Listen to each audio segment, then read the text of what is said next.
ಅವು ಮಕ್ಕಳು ಅನ್ನ ಹಾಕಲಾಗ್ಯಾವ ಸಾಕಾಗ್ಯಾನ ನನಗೆ ಯಾಕೆ ಒಯ್ಯಲಾಗ್ಯಾನ ನನಗೆ ಕರ್ಕೋರೋಯಪ್ಪ ಅಂದ. ನಾನು ಕರ್ಕೊಳಕ್ಕೆಲ್ಲ ಇದು ಬಿಟ್ಟಿದ್ದೇನೆ ದೊಡ್ಡ MBBS ಡಾಕ್ಟ್ರ್ ಅನ್ನಿ ಕರ್ಕೊಳಕ್ಕೆ ಡ್ಯೂಟಿಗೆ ಒಟ್ಟಿನಿ ಇನ್ನೂ ಚಂದ ಬದುಕ್ಬೇಕು ನೀವೊಂದು ಬೆಸ್ಟ್ ಐಡಿಯಾ ಹೇಳ್ತೀನಿ ತೊಗೊಂಡು ಮಡ್ದಂದು ಒಂದು ಸ್ಟೀಲ್ ಡಬ್ಬಿ ಇತ್ತು ನಂದು ಪೂಜೆದು. ಆ ಸ್ಟೀಲ್ ಡಬ್ಬ್ಯಾಗ ಒಂದು 8 ಕಲ್ಲು ತುಂಬಿ ಹೊಟ್ಟೆ ಇದು ಕಾಯಂ ತೆಲ್ದಿಂಬಿಟ್ಕೋ ಕೀಲಿ ಹಾಕಿ ಆ ಕೀಲಿ ಮತ್ತು ನಿನ್ನ ಟೊಂಕನಾಗ ಇರಬೇಕು. ಮತ್ತು ಇದು ಏನದತ್ತಂದು ಯಾರಿಗೆ ತೋರಿಸ್ಬಾರ್ದು ಏನ್ರಿ ಒಟ್ಟು ಅಳಿಗಾಡಿಸೋದು ಸುಮ್ಮ ಇಟ್ಕೊಂಡು ತೆಲ್ದಿಂಬಿ ಇಟ್ಕೊಂಡು ಕುಂದ್ರೋದು. ಯಾರು ನನಗೆ ಚಂದ ನೋಡ್ತಾರೆ ಅವ್ರಿಗೆ ಕೊಡ್ತೀನಿ ಇದು ಸಾಯಟ ಅಂತ ಡಬ್ಬಿ ಇಟ್ಟು ಹೇಳಿ ನೀ ಮಕ್ಕನಿ ಎತ್ಕೊಂಡು ಅಂದು ಅಟ್ಟು ಹೇಳ್ದಂದ್ರೆ ಮುದುಕ ಹೇಳ್ತೀನಿ ಏನು ಸ್ವಸ್ಥರ ಕಾಳಜಿ ಮಾಡೋಕೆ ಬಾದಾಮಿ ಹಾಲು ತರಕ್ಕೆ ಯಾವಾಗ ಏನ್ರಿ ನಮ್ಮ ಭಾಳ ಕಾಳಜಿ ಮಾಡ್ತೀರಿ ರೀ ಮಾವರ ಹೇಳ್ರಿ ಊಟ ಮಾಡಿ ನೋಡ್ರಿ ಅದು ಕುಣಿಗೆ ಹೋಲಕ್ಕೆ ಆಗಿದ್ದು ಮತ್ತು ಪೈಲ್ವಾನ್ ಅನ್ನೋದಂಗೆ ಆಯಿತು. ಆದರೆ ಡಬ್ಬಿ ಮಾತ್ರ ಬಗಲದ್ದು ಬಿಡಲ್ಲ ಅದ ಏನ್ರಿ ಕಾಯಂ ಬಗಲಾಗ ಹಿಡ್ಕೊಂಡು ತಿರ್ಗಾಳಕತ್ತ ಕೊಡಗಿದು ಒಂದು ದಿವಸ ಅಂದ ಸತ್ತುಗಳು 4 ಮಂದಿ ಅಣ್ಣ ಇನ್ನೂ ಡಬ್ಬೆಗೆ ಏನದ ಗೊತ್ತೇ ಇಲ್ಲ.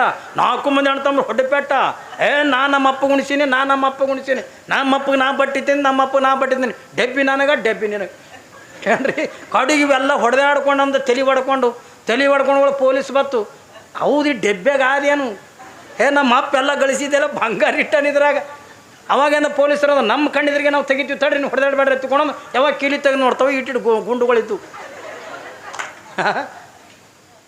ಹೆಂಗೆ ಮಾಡ್ತೀರಿ.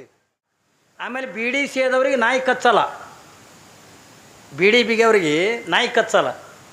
ಆಮೇಲೆ ಬೀಡಿ ಬಿಗಿಯವ್ರಿಗೆ ಅಂದ್ರೆ ಬೀಡಿ ಕೂದಲು ಬೆಳಗಾಗಲ್ಲ. ಹೆಂಗದ ಮಜಾ ರೀ. ಬೀಡಿ ಸೇದವನಿಗೆ ಮನೆತನ ಕಳ್ಳತನ ಆಗಲ್ಲ, ಬೀಡಿ ಸೇದವನಿಗೆ ನಾಯಿ ಕಚ್ಚಲ್ಲ. ಆಮೇಲೆ ಅಂದ್ರೆ ಬೀಡಿ ಸೇದವನಿಗೆ ತಲೆ ಬೆಳಗಾಗಲ್ಲ. 3 ಲಾಭ ನೋಡಿ ಬೀಡಿ ಸೇದವನು. ಅದು ಹೆಂಗೆ ರೀ ಅಂತೀರೇನು. ಈ ಬೀಡಿ ಸೇದಿ ಅಂದ್ರೆ ಡಗ್ ಹತ್ತಿರ್ತದೆ ಏನ್ರಿ. ಇದ್ರ ಮನೆ ಕಳ್ತನ ಆಗಂಗಿಲ್ಲ, ಯಾಕಂದ್ರೆ ಇದು ಬೆಳಗನ ಮಕ್ಕೊಳಲ್ಲ. ಮನ್ಯಾಗ ಒಳಗೆ ಮಕ್ಕೊಂಡ್ರೆ ಇದ್ರ ಕಿರಿಕಿರಿ ತಾಳದಲ್ಲಕ ಹೊರಗೆ ಕಟ್ಟಿಗೆ ಮನೆಗೆ ಸಿರ್ತಾವೆ. ಇದಕ್ಕೆ ಇವ ಮನೆ ಮುಂದೆ ಮಕ್ಕೋಣ ಮಾಡ್ತಿರ್ತಾವೆ ನೋಡಿ. ನಾವು ಡಗ್ ಹತ್ತಿ ಹತ್ತಿರ್ತದಲ್ಲ ರೀ ದಮ್ಮ ಕೆಮ್ಮ ಹತ್ತಿ ಹಾಯವ ಹೊರಗೆ ಒಂದು ಸೌನ್ ನೆಳತಿರ್ತಾವೆಲ್ಲ. ಯಾವಾಗಿಂದ ನೆಳತಿರ್ತಾವೆ ಬೆಳಗನಂದ ಎಚ್ಚರ ಇದ್ದಂಗೆ ಇರ್ತಾವಲ್ಲ ರೀ. ಮತ್ತು ಇವ್ರ ಮನೆ ಕಳ್ತನ ಹೆಂಗೆ ಹಾಕೋ ಹೇಳ್ರಿ. ಬೆಳಗನ ಕಳ್ತನ ಹಾಕೋರು ಇವ್ರ ಮನೆ, ಯಾಕಂದ್ರೆ ಬೆಳಗನ ನೆಳತಿದ್ದ ಬೆಳಗನ ಎಚ್ಚರ ಇರ್ತಾನೆ ಇವ್ನ ಮನೆ ಕಳ್ತನ ಆಗಲ್ಲ. ಈ ಬೀಡಿ ಸೇದೊಂದು ನಾಯಿ ಕಚ್ಚಲ್ಲ. ಯಾಕೆ ನಾಯಿ ಕಚ್ಚಲ್ಲ ಅಂತಂದ್ರೆ ಕೈಯಾಗ ಅಂದ್ರೆ ಡಗ್ ಹತ್ತಿ ಅಂದ್ರೆ ನಡ್ಲಿಕ್ಕೆ ಆಗಂಗಿಲ್ಲ, ಕೈಯಾಗ ಬಡಿಗೆ ಹಿಡಿದಿರ್ತದೆ. ಹೌದಾ ಇಲ್ಲ, ಬಡಿಗೆ ಹಿಡಿದ್ರೆ ಕೈಯಾಗ ಬಡಿಗಿದ್ರೆ ನಾಯಿ ಕಚ್ತಾವ್ರೆ, ಕಚ್ಚಲ್ಲ. ಇವನು ತಲೆ ಬೆಳ್ಳಗೂ ಆಗಲ್ಲ. ಯಾಕಾಗಲ್ಲ ಆಗೋದಕ್ಕಿಂತ ಮೊದಲೇ ಕುಣಿಗೆ ಹೋಗೋದು ಇದು ಏನ್ರಿ. ತಲೆ ಬೆಳಗಾಗೋದಕ್ಕಿಂತ ಮೊದಲೇ ಕುಣಿಗೆ ಹೋಗೋದು ಮತ್ತಿದ್ರೆ ಅದು ತಲೆಯಾಗಿ ಬೆಳಗಾದ. ಹೌದಾ ಇಲ್ಲ. ಯಾವಾಗಿಂದ 80 ವರ್ಷದ ನಾಯಿ ಒದರ್ದಂಗೆ ಒದರ್ತದ. ಮುಂದೆ ಒದರಿ ಇದಕ್ಕೆ ಲಕ್ವ ಹೊಡಿತದ. ಲಕ್ವ ಹೊಡಿತು ಕೈಯ ಬಾಯಿ ವಂಕ ಮಾಡಿ ನಡ್ಲಿಕ್ಕಾಗಂಗಿಲ್ಲ, ಹೇಳೋಕ್ಕಾಗಂಗಿಲ್ಲ. ಒಂದು ಚೀಲ ತಟ್ಟು ಹಾಸಿರ್ತಾರೆ, ಮಗ್ಳೊಂದು ತೆಂಬಿಗೆ ತುಂಬಿಟ್ಟಿರ್ತಾರೆ. ಏನ್ರಿ ಮಕ್ಕೊಂಡಿರ್ತದೆ ನೋಡ್ರಿ. ನೀವು ನಿಮ್ಮ ಮನೆಗೆ ಯಾರು ಬರ್ರಿ ಹೋರಿ ಏನು ಕೇಳಿ ಸುಮ್ಮ ನೋಡ್ಕೋತ ಬೀಳ್ತಾನ. ನೀವೇ ಹೋಗಿ ಮಾತಾಡೋ ಮುತ್ಯ ಉಣ್ತಿದ್ದೇನು ಏನು ಊಟ ಯಪ್ಪ ಎಂತಿಂತ ಕೊಯ್ಲಕತ್ತಾನ ನನಗೆ ಯಾಕೆ ಇಟ್ಟಾನ ಯಾಕ್ರಿ ಕೊನೆಗೆ ಅಂತಾವಿಲ್ಲ. ಏನ್ರ ಉಣ್ತಿದ್ದೇನು ಏನು ಬ್ಯಾಡೋ ಯಪ್ಪ ಒಂದೊಂದು ಮುದುಗರು ಕೆಟ್ಟ ಕೊಡಗಿರ್ತಾವ್ರಿ. ಅಂಥ ಟೈಮ್ದಾಗ ನಂತವ ಮುತ್ಯ ನಿನ್ನ ಕೊನೆ ಆಸೆ ಏನ್ರಿ ಆದೇನು ಆಕೆಗೆ ನೋಡಂಗಾಗ್ಯದು ಯಪ್ಪ. ಮುದುಕಿಗೆ ನೋಡಂಗಾಗ್ಯದ. ಏನು ಮಾಡವನ ಮುದುಕಿಗೆ ನೋಡಿ ಲಕ್ವ ಹೊಡ್ಕೊಂಡು ಇದೇ ಬಿದ್ದದ ಅಲ್ಲ ಹೊಂಟನ ಕುಣಿಗಿ. ಮುತ್ಯ ಹೇಳ್ರಿ ಕೊನೆ ಆಸೆ. ಅವು ಮುದುಕಿಯರಿಗೂ ಕೇಳಿ ನೀವು ಮುದುಕಿಯರು ಆಯಿ ಏನ್ರಿ ಆದೇನು ಆಸೆ ನಾ ಹೊಂಟ್ಯ ಮುದುಕು ಯಾರು ನೋಡ್ತಾರ ಅವನಿಗೆ ಉಣಿಸ್ತಾರೆ ಯಾರು ತಿನ್ನಿಸ್ತಾರೆ. ಯವ್ವ ನೀವು ಹೋಗಿ ಉಣಿಸ್ತಾರೆ ತಿನ್ನಿಸ್ತಾರೆ. ಏನು ಹುಟ್ಟಿನಿಂದ ನೀನೇ ಬಂದಿದೆ ಹೌದಲ್ರಿ. ಭಾರಿ ಮಜಾ ಇರ್ತದೆ ನೋಡು ಸಂಸಾಕ್ರಿ. ನಾವು ಮಾತಾಡ್ಸಕ್ಕೆ ಹೋಗಿರ್ತೀವಿ. ಯಾರು ಮತ್ತು ಕಾಜಿ ಭಕ್ತನ ಲಿಂಗಾಯತ್ರ ಒಟ್ಟಾಗ ಹುಟ್ಟ್ಯದ ಅದೇನು ಮಠಕ್ಕೆ ಬಂದಿದ್ವಲ್ಲ ಹೋಗಿದ್ವು ಅಲ್ಲ. ಏನು ಊರಾಗ ಮುಂದೆ ನೋಡ್ರಿ ಗುರುಗಳು ಬಂದಿಲ್ಲ ಅಂತಾರೆ ಪಾತಿ ಕೊಡೋದು. ನಾವು ಒಂದು ಬಿಸ್ಕಿಟ್ ಪುಡಿ ಹಿಡ್ಕೊಂಡು ಹೋಗಿರ್ತೀವಿ. ಹೋಗಿ ಮಾತಾಡಕ್ಕೆ ಹೋಗಿ ಯಾಕಪ್ಪ ಯಜಮಾನ್ ಆರಾಮಿದೇನು ಏನು ಆರಾಮೋ ಯಪ್ಪ ನನ್ನ ಮಕ್ಕಳೇ ಸೇರಲಾಗ್ಯಾವ. ನಮ್ಮ ಮೊನ್ನೆ ಒಂದು ಹೋಗಿದ್ದೆ ಮಾತಾಡ್ಸಕ್ಕೆ, 4 ಗಂಡಸು ಮಕ್ಕಳು ಅವ್ರಿ, ಒಂದು ಅದಕ್ಕೆ ಅನ್ನ ಹಾಕಲು ಏನ್ರಿ ಬಾಗಲು ಸುಳಿಕೆ ಒಗದಾವ, ಅದಕ್ಕೆ ಒಗದು ಒಂದು ಅನ್ನ ಹಾಕಲ್ಲ. ಪಾಪ ಮೊದಲು ಚಲೋ ಐತೆ ಮನುಷ್ಯ ಅವ, ಯಾರು ಅನ್ನ ಸ್ವಸ್ಥನ ಅನ್ನ ಹಾಕಲ್ರು, ಮಕ್ಕಳು ನೋಡಲ್ರು.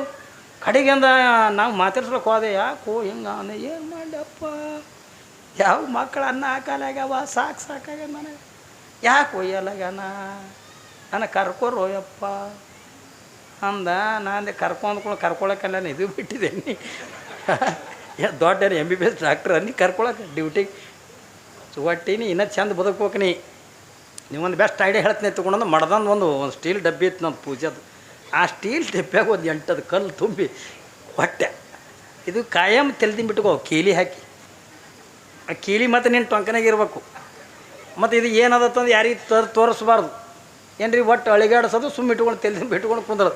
ಯಾರು ನನಗೆ ಚಂದ ನೋಡ್ತಾರೆ ಅವ್ರಿಗೆ ಕೊಡ್ತೀನಿ ಇದು ಸಾಯಟ ಅಂತ ಡಬ್ಬಿ ಇಟ್ಟು ಹೇಳಿ. ನೀ ಮಕ್ಕನಿ ಎತ್ಕೊಂಡು ಅಂದು ಅಟ್ಟು ಹೇಳ್ದನ್ರಿ ಮುದುಕ ಹೇಳ್ತೀನಿ. ಏನು ಸ್ವಸ್ಥರ ಕಾಳಜಿ ಮಾಡೋಕೆ ಬಾದಾಮಿ ಹಾಲು ತರಕ್ಕೆ ಯಾವಾಗ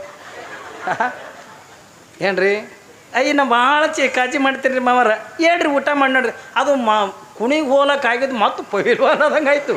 ಆದರೆ ಡಬ್ಬಿ ಮಾತ್ರ ಬಗಲದ್ದು ಬಿಡಲ್ಲ ಅದ ಏನ್ರಿ, ಕಾಯಂ ಬಗಲಾಗ ಹಿಡ್ಕೊಂಡು ತಿರ್ಗಾಳಕತ್ತ.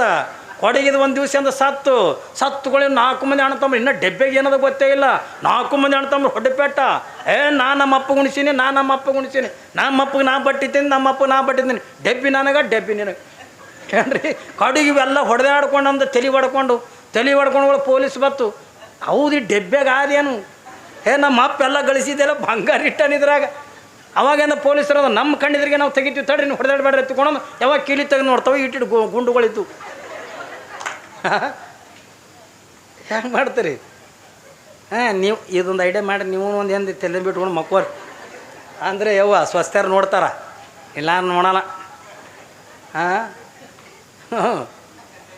ನಾವೆಲ್ಲ ಇಟ್ಟು 80 ವರ್ಷ 100 ವರ್ಷ ಹತ್ಕೊಂಡು ಅಂತೀವಲ್ಲ, ಪನಿ ಟೈಮ್ದಾಗಿಂದ ಗೂಗಿ ಕುತ್ತಂಗಿಂದ ಕುಂತು ಒಂದು ದಿವಸದಿಂದ ಸತ್ತು ಹೋಗ್ಬಿಡ್ತೀವಿ. ಆದ್ರೆ 100 ವರ್ಷ ನಮ್ಮವಲ್ಲ. ನಮಗೆ ಇನ್ನೂ 50 ವರ್ಷದ, ಇನ್ನೂ 30 ವರ್ಷ ಇದು ಯಾವುದು ಕೂಡ ಗ್ಯಾರಂಟಿ ಇಲ್ಲ. 50 ವರ್ಷ ನಾವು ಕಳೆದು ಬಿಟ್ಟು ಎತ್ತಿಕೊಂಡು 50 ವರ್ಷದಿಂದ ಸಾವಿಗೆ ಸಮೀಪ ಆದೇವು ನಾವು ಏನ್ರಿ, ಸಾವಿಗೆ ಸಮೀಪ ಆದೇವು ನಾವು. ಖುಷಿ ಪಡೋದಲ್ಲ, ದುಃಖ ಪಡೋದು. ಯಾವಾಗ ಇಲ್ಲಿ ಮಹಾದೇವಿ ಅಕ್ಕ ಏನ್ರಿ, ಅವಳು ಎಂಥ ವಿಚಿತ್ರ ಲೀಲ ಮಾಡ್ತಾಳೆ ತಗೊಂಡು ಕೇಳಿದ್ರೆ, ಇದ್ರೊಳಗೆ ಅಂದ ಏನದ, ಸುಮ್ಮನೆ ನಾನು ನಿನ್ನ ಸಂಸಾರಿ ಆಗೋಣ ಬಾ ತಗೊಂಡ ಕಿನ್ನರಿಯ ಬೊಮ್ಮೆಯ ಕೈ ಹಿಡಿಲಕ್ಕೆಂದು ಹೋಗಿದ್ದ, ಕೈ ಹಿಡಿಲಕ್ಕೆಂದು ಹೋಗೋದ್ರೊಳಗೆ ಮಹಾದೇವಿ ಅಕ್ಕ ಒಳಗಿನ ಶರೀರದ ಹೊರಗೆ ಹಾಕಿದ್ಲು, ಹೊರಗಿನ ಶರೀರದ ಒಳಗೆ ಹಾಕಿದ್ಲು. ಕಿನ್ನರಿಯ ಬೊಮ್ಮಯ್ಯ ಒಳಗಿನ ಶರೀರ ನೋಡ್ಕೊಂಡ ಹಿಂಗೆ ಮೂಗು ಮುಚ್ಕೊಂಡ. ನಾವು ಇಟ್ಟು ಚಂದ ಯಾಕೆ ಕಾಣ್ತೀವಿ ಗೊತ್ತನು, ನಾನು ನಿಮ್ಗೆ ಹೇಳಕತ್ತೀನಲ್ಲ, 7 ಪದರಿನ ಚರ್ಮ ಭಗವಂತ ಕೊಟ್ಟಾನ ತಿಳ್ಕೊಂಡು ಇಟ್ಟು ಚಂದ ಕಾಣಕತ್ತೀವಿ. ಹೊರತಾಗಿ ಒಂದು ವೇಳೆ ಚರ್ಮ ಕೊಡದೇ ಇದ್ರೆ ಒಳಗೆ 8 ವರ್ಷದಂದ್ರಿ, ಒಂದು ಕಡೆಗಿಂದ ಮಲದ ಚೀಲ, ಒಂದು ಕಡೆಗಿಂದ ಮೂತ್ರ ಚೀಲ, ಇನ್ನೊಂದು ಕಡೆಗಿಂದ ಮಾಂಸ ರಕ್ತ ಕೀವ ಎಷ್ಟು ಗಲೀಜದ ತಗೊಂಡು ಕೇಳಿದ್ರೆ ಅಪ್ಪಿತಪ್ಪಿ ಸತ್ತು ಬಳಕ 1 ತಾಸಂದು ಹೆಚ್ಚಿಗಿಟ್ಟಿ ಅತ್ತಂದು ಹೊಲಸನ ಆಡ್ತು. ಅಟ್ಟು ಹೊಲಸದಿದ್ರೊಳಗೆ ತಿಳಿದು ನೋಡಿದ್ರೆ ಏನೂ ಇಲ್ಲ. ನಾವು ಬರೇ ಮುಖದ ಸೌಂದರ್ಯ ಏನ್ರಿ, ರೂಪ ಲಾವಣ್ಯ ತಗೊಂಡು ಅಂತೀವಲ್ಲ, ಒಳಗೆ ಏನೂ ಇಲ್ಲ. ಯಾರ ಒಳಗೂ ಕೂಡ ಏನೂ ಇಲ್ಲ. ನೋಡಿ ನೀವು ಒಳಗಿಂದ ಎಲ್ಲ ಹೊಲಸು ಮಟ್ಟಿ ತುಂಬ್ಯದ. ಯಾವಾಗ ಇದನ್ನು ನೋಡಿರ್ತಕ್ಕಂಥ ಕಿನ್ನರಿಯ ಬೊಮ್ಮಯ್ಯ ಅಣ್ಣ ಆಗ ಮಾದೇಬೇಕಂತಾಳೆ, ಅಣ್ಣ ಈ ರೂಪವನ್ನು ನೋಡಿ ನೀನು ನನ್ನನ್ನು ಮೆಚ್ಕೊಂಡ ಮದುವೆ ಆಗುವಂತ್ಯ, ನೋಡಿ ಶರೀರದ ಒಳಗೆ ಅಂದ ಏನದ ನೋಡು, ಏನು ರೂಪದ ನೋಡತ್ತೆ ಕೊಂಡಂದು ಯಾವಾಗಿಂದ ತೋರಿಸಲು ತಾಯಿ ನನ್ನ ಕ್ಷಮ ಮಾಡುವ ಒಂದು ಆ ಕಿನ್ನರಿಯ ಬೊಮ್ಮಯ್ಯ. ನಾನಾಗಿನೇ ಸ್ವಂತ ಇಚ್ಛೆದಿಂದ ಬಂದಿರ್ತಕ್ಕಂಥವನ್ನಲ್ಲ, ನನ್ನನ್ನು ಕ್ಷಮ ಮಾಡತ್ತಿಕೊಂಡೊಂದು ಯಾವಾಗಿಂದ ಕಿನ್ನರಿಯ ಬೊಮ್ಮಯ್ಯ ಅಕ್ಕ ಮಾದೇವಿಗಿಂದ ಕೈ ಮುಗಿತಾನೆ. ಮತ್ತು ಏನ್ರಿ ಹೊರಗೆ ಹಾಕಿರ್ತಕ್ಕಂಥ ಶರೀರವನ್ನು ಮತ್ತು ಒಳಗೆಂದ ತೊಗೊಂಡು ಅವ್ವ ನಿನ್ನನ್ನು ಶರಣರಿಂದ ಕರ್ಕೊಂಡು ಬಾತ್ ಹೇಳ್ಯಾರ. ನಡಿಯವ್ವ ನಡಿ, ನಾನು ಕೂಡ ನಾನು ಕೆಟ್ಟವನೇನಲ್ಲ, ನಿನ್ನ ಮೇಲೆ ಯಾವ ಭಾವನೆಯನ್ನು ಕೂಡ ಇಲ್ಲ. ಆದರೆ ಎಲ್ಲ ಶರಣರು ನಿನ್ನನ್ನು ಪರೀಕ್ಷೆ ಮಾಡಿ ಕಲ್ಯಾಣದೊಳಗಿಂದ ತೊಗೊಂಡು ಬಾ ಅಂದಾರ ತಂದಾಗ ಅದಕ್ಕೆ ನಾನಿಂದ ಕರೆಯಕ್ಕೆ ಬಂದೀನಿ ವಾ ತಿಳ್ಕೊಂಡಂದು ಯಾವಾಗಿಂದ ಅಕ್ಕ ಮಾದೇವಿಯನ್ನು ಕರ್ಕೊಂಡಿಂದ ನಡೆದ. ಯಾವಾಗಿಂದ ಅನುಭವ ಮಂಟಪದ ಎದುರಿಗೆಂದ ಬಂದರು. ಯಾವಾಗಿಂದ ಅನುಭವ ಮಂಟಪಕ್ಕಿಂದ ಇನ್ನೇನು ಒಳಗೆ ಬರ್ಬೇಕತ್ತ ಅನ್ನೋದ್ರೊಳಗೆ ಯಾವ ಕಿನ್ನರಿಯ ಯಾವ ಅಲ್ಲಮ್ಮ ಪ್ರಭುದೇವರು ಏನ್ರಿ ಶೂನ್ಯ ಪೀಠದೊಳಗಿಂದ ಪ್ರಭುದೇವರು ಕುಂತಿದ್ರು. ಒಂದು ಕಡೆಗೆ ಬಸವಣ್ಣ, ಇನ್ನೊಂದು ಕಡೆ ಚೆನ್ನ ಬಸವಣ್ಣ, ಡೋರ ಕಕ್ಕಯ್ಯ, ಮಹಾದಾರ ಚೆನ್ನಯ್ಯ, ಮೇದಾರದ ಕೇತಯ್ಯ, ಹಡಪದಪ್ಪಣ್ಣ ಏನ್ರಿ ಹೀಗೆಲ್ಲ ಶರಣರೆಲ್ಲರೂ ಕೂಡ ಅನುಭವ ಮಂಟಪದೊಳಗಿಂದ ಕೂತ್ಕೊಂಡಿದ್ರು. ಯಾವಾಗಿಂದ ಮಹಾದೇವಿ ಅಕ್ಕ ಯಾವಾಗಿಂದ ಅನುಭವ ಮಂಟಪಕ್ಕಿಂದ ಬಂದಾಗ ಪ್ರಭುದೇವರು ನಿಲ್ಲು ಮಹಾದೇವಿ ಅಕ್ಕಗೆ ಅಂತ ಹೇಳ್ತಾರೆ, ನಿಲ್ಲು ನಿಲ್ಲು. ಯಾವಾಗಂದ ಮಹಾದೇವಿ ಅಕ್ಕಂದ ಕೈ ಜೋಡಿಸಂದ ಅನುಭವ ಮಂಟಪದ ಬಾಗಿಲದೊಳಗೆ ನಿಂತುಕೊತಾಳೆ. ಇಲ್ಲಿ ಅಲ್ಲಿ ಕಿನ್ನರಿಯ ಬೊಮ್ಮಯ್ಯ ಪರೀಕ್ಷೆ ಮಾಡಿದ್ರೆ ಇಲ್ಲಿ ಅಲ್ಲಂ ಪ್ರಭುದೇವರಂದ ಪ್ರಶ್ನೆ ಕೇಳ್ತಾರೆ ಮಹಾದೇವಿ ಅಕ್ಕಗೆ. ಏನಂತ ಕೇಳ್ತಾರೆ? ಅವಳನ್ನು ಅಲ್ಲೇ ನಿಲ್ಲಿಸಿ, ಉದ ಮದದ ಯೌವನವನ್ನು ಒಳಗೊಂಡ ತಾಯೇ ಎತ್ತಲೇಕೆ ಬಂದೆ ಯವ್ವ. ನೋಡ್ರಿ, ಪ್ರಶ್ನೆ ಮಾಡ್ತಾರ, ಇಂಥ ಯೌವನದೊಳಗಿರ್ತಕ್ಕಂಥವಳು ನೀನು ಇನ್ನೀ ಈ ಅನುಭವ ಮಂಟಪಕ್ಕೆಂದ ಯಾಕೆ ಬಂದ್ರೆ ಬರುವಲ್ಯಾಕ ನಿನ್ನ ಕೇಶರಾಶಿಗಳನ್ನು ನಿನ್ನ ಶರೀರಕ್ಕೆಂದ ಯಾಕೆ ಹೊತ್ತುಕೊಂಡು ತಂದಿದಿ ಅಂದ್ರೆ ನಿನಗಿನ್ನೂ ವೈರಾಗ್ಯ ಬಂದಿಲ್ಲ, ಇನ್ನು ನಿನಗೆ ಶರೀರ ಮ್ಯಾಗ ಆಸೆ ಅದ, ನನ್ನ ಶರೀರ ಅಂದ ಮಂದಿ ನೋಡ್ತಾರ, ನಿನಗೆ ನಾಚಿಕೆ ಬರ್ತದ ಅನ್ನುವಂಥ ನಿನ್ನ ಮನಸ್ಥಿತಿ ಒಳಗೆ ಐತಲ್ಲ. ಅದಕ್ಕಾಗಿನ ಪ್ರಭುವರು ಅಂತಾರ, ನೀ ಬಂದ್ರೆ ಬರಲ್ಯಾಕ ಅನುಭವ ಮಂಟಪಕ್ಕೆ ದಿಗಂಬರಿಯಾಗಿ ಅಂದ ಬರೋಲ್ಯಾಕ, ನೀನು ವೈರಾಗ್ಯ ತಾಳುವಲ್ಯಾಕ, ನಿನ್ನ ಕೇಶರಾಶಿಗಳನ್ನು ನಿನ್ನ ಶರೀರಕ್ಕೆಂದ ಯಾಕೆ ಮುಚ್ಕೊಂಡು ಬಂದಿ ಅಂತ ಕೇಳ್ತಾರ ಅವರು. ಶರೀರಕ್ಕೆ ಯಾಕೆ ಮುಚ್ಕೊಂಡು ಬಂದಿ? ಮಹಾದೇವಿ ಅಕ್ಕ ಎಷ್ಟು ಚಂದ ಉತ್ತರ ಕೊಡ್ತಾಳೆ. ಎನ್ನ ಕಾಮದ ಮುದ್ರೆಯ ಕಂಡು ಶರಣರ ಮನವನ್ನೊಂದಿತ್ತೊಂದು ಕೇಶರಾಶಿಗಳನ್ನು ಮುಚ್ಕೊಂಡು ತಂದಿನಿ ಅಂತ. ನನಗಾಗಿ ಅಲ್ಲ ಇದು. ಯಾರೇ ನನ್ನ ಶರೀರ ನೋಡಿದ್ರೆ ನನ್ನ ನಾಚಿಕೆ ಬರ್ತದ, ನನಗೆ ಅಪಮಾನ ಹಾಕದ, ನನ್ನ ಮರ್ಯಾದೆ ಹೋಗ್ಕದ ತಗೊಂಡು ನಾನು ಮುಚ್ಕೊಂಡು ಬಂದಿಲ್ಲ. ಶರಣರನ್ನ ಏನಂತಳಕಿ ನನ್ನ ಕಾಮದ ಮುದ್ರೆಯ ಕಂಡು ಶರಣರ ಮನವನ್ನೊಂದೀತು ಹೊತ್ತುಕೊಂಡಂದು ಈ ಕೇಶರಾಶಿಗಳನ್ನು ಹೊತ್ತು ತಂದೆ ಎತ್ತುಕೊಂಡಂತ. ಯಾವಾಗೆಂದ ಪ್ರಭುದೇವರು ಇವಳು ಅಕ್ಕ ಮಾದೇವಿ ಮಾತಿಗಾಗಿ ಸೋತು ಬಿಡ್ತಾರೆ. ಯಾವಾಗ ಈ ಮಾತುಗಳನ್ನ ಹೇಳ್ತಾರೆ? ನನಗಾಗಿ ಅಲ್ಲ. ಏನ್ರಿ ಶರಣರಂದ ಈ ಕಾಮದ ಮುದ್ರೆಯನ್ನು ಕಂಡು ಎಲ್ಲಿ ಶರಣರ ಮನಸ್ಸಿಗೆ ನೋವಾದಿತ್ತು, ಶರಣರ ಮನಸ್ಸಂದ ಏನ್ರಿ ನನ್ನನ್ನು ಬಯಸಿತ್ತು ಹತ್ತುಕೊಂಡಂಥ ಭಾವನೆಯಿಂದ ನನ್ನ ಕೇಶರಾಶಿಗಳನ್ನು ಮುಚ್ಕೊಂಡು ತಂದಿನಿ ಎತ್ತಿಕೊಂಡಂದಾಗ ಪ್ರಭುದೇವರು ಶೂನ್ಯ ಪೀಠದಿಂದ ಕೆಳಗೆ ಬಂದು, ನೀನು ಸಾಮಾನ್ಯವಾಗಿರ್ತಕ್ಕಂಥವಳು ಅಲ್ಲವಾ, ನೀನು ಯಾರು ಹೊತ್ತುಕೊಂಡಂದು ಕೇಳಿದ್ರೆ ನಿನಗೆ ವಯಸ್ಸಿಂದ 18 ಇರುವಲ್ದಕ್ಕ ಜ್ಞಾನ ಭಾಳ ದೊಡ್ಡದ ತಾಯಿ. ಅದಕ್ಕೆ ನನ್ನ 80 ವರ್ಷದ ನಾನು ಅಲ್ಲಂ ಪ್ರಭುದೇವರನ್ನಿದ್ದರು ನನಗೆ ನೀ ಜ್ಞಾನದ ಬೆಳಗಿಂದ ಅಕ್ಕ ಹತ್ತಿಕೊಂಡಂದು ಪ್ರಭುದೇವರಂದ ಅಂದರೆ ಅಕ್ಕ ಹತ್ತಿಕೊಂಡಂದು ಕರೀತಾರೆ. ಯಾಕಂದ್ರೆ ಹಾಗೆ ಈ ಭೂಮಿಗೆ ಬಂದಿದ್ದೆ ಪ್ರಭುದೇವ್ರನ್ನ ಸೋಲಿಸೋ ಸಲುವಾಗಿನೇ ಬಂದಿದ್ಲು. ಆದರೆ ಹ್ಯಾಂಗೆ ಸೋಲಿಸೋದು ಹತ್ತಿಕೊಂಡಂದ್ರೆ ಕಾಮದಿಂದ ಸೋಲಿಸೋದಲ್ಲ, ಕ್ರೋಧದಿಂದ ಸೋಲಿಸೋದಲ್ಲ, ಮದಮತ್ಸರಗಳಿಂದ ಸೋಲಿಸೋದಲ್ಲ, ಅವಳಲ್ಲಿರ್ತಕ್ಕಂಥ ಜ್ಞಾನದಿಂದ ಪ್ರಭುದೇವರನ್ನ ಸೋಲಿಸ್ತಾಳೆ ಮಾದೇವಿ ಅಕ್ಕ. ಯಾವಾಗ ನಿಂಗೆ ಸೋಲಿಸ್ತಕ್ಕಂಥ ಪ್ರಸಂಗದೊಳಗೆ ಏನ್ರಿ ಒಂದು ಕಾಯಿ ಕರ್ಪೂರ ತೋರ್ಪ ಏನ್ರಿ, ಯಾವಾಗ ಇಷ್ಟೆಲ್ಲ ಕಲ್ಯಾಣಕ್ಕೆಂದು ಬಂದು ಅನುಭವ ಮಂಟಪದೊಳಗೆ ಬಂದು ಪ್ರಭುದೇವರನ್ನಂದು ಯಾವಾಗ ಸೋಲಿಸ್ತಾಳ, ಅನುಭವ ಮಂಟಪದೊಳಗೆಂದು ಉಳಿತಾಳ ಏನ್ರಿ. ಅಲ್ಲೇ ಒಂದು ಗವಿ ಕೊಡ್ತಾರೆ ಅವಳಿಗೆ. ಆ ಗವಿ ಒಳಗೆಂದು ಎದ್ಕೊಂಡು ಇಡೀ ಕಲ್ಯಾಣವನ್ನೆಲ್ಲ ನೋಡ್ತಾಳೆ. ಯಾವಾಗಿಂದ ಕಲ್ಯಾಣವನ್ನು ನೋಡ್ತಾ ಇರುವಂಥ ಪ್ರಸಂಗದೊಳಗೆ ಅಂದಿನ ದಿನಮಾನದೊಳಗೆ ಆ 12ನೇ ಶತಮಾನದೊಳಗೆ ಕಲ್ಯಾಣದೊಳಗೆ ಒಂದು ದೊಡ್ಡ ಕ್ರಾಂತಿ ಆಗ್ತದೆ. ಅದು ಯಾವ ಕ್ರಾಂತಿ ಎತ್ತಿಕೊಂಡಂದ್ರೆ ಬಸವ ಪುರಾಣದ ಬಂದಾಗ ಎಂದು ಹೇಳಕ್ಕೆ ಬರ್ತದೆ. ಕಲ್ಯಾಣ ಕ್ರಾಂತಿ ಅದಕ್ಕಾಯ್ತು ಎತ್ತಿಕೊಂಡಂತ ಕೇಳಿದ್ರೆ, ಯಾವ ಸಮಗಾರ ಹರಳೆಯನ ಮಗನಿಗೂ ಯಾವ ಮಧುವರಸರ ಮಗಳಿಗೂ ಮದುವೆ ಮಾಡಿದ್ದಕ್ಕಾಗಿ, ಮಧುವರಸರ ಮಗಳು ಕಲಾವತಿಗೂ ಯಾವ ಹರಳೆಯನ ಮಗ ಶ್ರೀಮಂತನಿಗೂ ಮದುವೆ ಮಾಡ್ತಾರೆ ಅವತ್ತಿನ ದಿವಸ. ಯಾವಾಗಂದ್ರೆ ಇದು ಮದುವೆ ಮಾಡಿದ್ದೆ ಅಂದ ಕಲ್ಯಾಣದೊಳಗೆ ಅಂದ ಗೊತ್ತಾಗಿಬಿಡುತ್ತೆ. ಎಲ್ಲ ಶರಣರೆಲ್ಲ ಕೂಡ ಮದುವೆ ಮಾಡಿಬಿಡ್ತಾರೆ. ಅವಾಗಿಂದ ಬಿಜ್ಜಳ ಮಹಾರಾಜ ಎಲ್ಲ ಶರಣರ ಮೇಲೆ ಒಂದು ಯುದ್ಧ ಅಂತಕ್ಕಂಥ ಸಾರ್ತಾನೆ.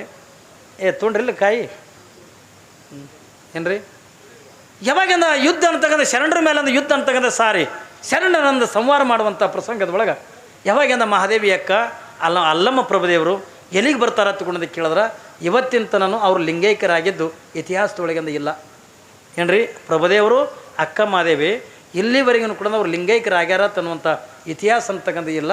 ಆದರೆ ಒಂದು ಇತಿಹಾಸ ಏನದ ತಿಳ್ಕೊಂಡು ಕೇಳಿದ್ರೆ, ಅಲ್ಲಮ್ಮ ಪ್ರಭುದೇವರು ಮತ್ತು ಅಕ್ಕ ಮಹಾದೇವಿ ಶ್ರೀಶೈಲಕ್ಕೆಂದು ಹೋಗ್ತಾರೆ. ಆ ಶ್ರೀಶೈಲದೊಳಗಿರ್ತಕ್ಕಂಥ ಕದಳಿ ವನದೊಳಗಿಂದ ಏನ್ರಿ ಹೋಗಿರ್ತಕ್ಕಂಥವ್ರು ಹಿಂದಕ್ಕೆ ತಿರುಗಿ ಬಂದಿದ್ದು ಯಾರೂ ಕೂಡ ನೋಡಿಲ್ಲ ತಿಳ್ಕೊಳ್ಳುವಂಥ ಇತಿಹಾಸ ಅಂತಕ್ಕಂಥ ಬರ್ತದೆ. ಪುಣ್ಯಾತ್ಮರೇ, 10 ದಿನಗಳ ಪರ್ಯಂತರವಾಗಿ ನಿಮ್ಮ ಗ್ರಾಮದೊಳಗೆ ಏನ್ರಿ ಕರ್ಪೂರ ಚಂದ ಬೆಳಗ್ಗೆಂದು ಬಡ್ದ್ಬಿಡು. ಕರ್ಜಿಗೆ ಗ್ರಾಮದೊಳಗೆ ಸುಮಾರು ಇದು 7ನೇ ವರ್ಷ 8ನೇ ವರ್ಷ ಹೇಳಕತ್ತಿದ್ದು. ಒಟ್ಟಾರೆ ಹೋದ ವರ್ಷನೂ ಕೂಡ ನಾನೇ ಇದ್ದೆ.